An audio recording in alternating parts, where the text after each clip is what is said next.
وسل الإله من المزيد وسل الإله من المزيد. صلى الله وسلم على نبينا محمد وعلى آله وصحبه وسلم. أما بعد، يقول الله جل وعلا: كل نفس ذائقة الموت ثم إلينا ترجعون. إلهي سبحانه وتعالى وحليه naf walba waxay dhadhaminaysaa geeri. Naf walba waxay dhadhaminaysaa waa geeri. xaggeena ayaad la soo noqonayaa. Thumma ilayna turjacuun. xaggeena ayaad la soo noqonaysaa Ilaahi subxaanahu wa tacaala yidhaah. Marka daraaddeeda naf walba waxaa sugaysa waa geeri. inay geeri dhadhamisaay ayaa sugaysa. marka wax oo jooga ma jirto. kullu man calayha faan wayabqa wajhu rabbika dhul jalaali wal ikraam.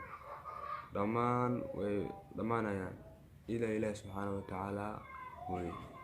Ilaahi subxaanahu wa tacaala ayaa soo heeraya, inta kale way dhamaanayaan. marka daraaddeeda dunidan waxaa lagu yahay walaalayaal musaafir.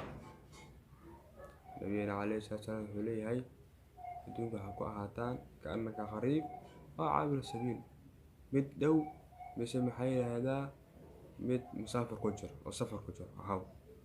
daraaddeed adduunkan waa sida waa la bixiyaa, aan qarayaa, la aadayaa. markii la aada wixii aad samaysay markaad joogto adduunka ayaa la xisaabinayaa markaad aakhira tagtid. markaas laba shay baa soo bixi: ama inaad guulaysatid ama inaad guul xumo kusoo hoyatid. markaas weeyaan. يقول الله جل وعلا: كل نفس ذائقة الموت وإنما توفون أجورهم يوم القيامة فمن زحزح عن النار وأدخل الجنة فقد فاز وما الحياة الدنيا إلا متاع الغرور. الله سبحانه وتعالى إليه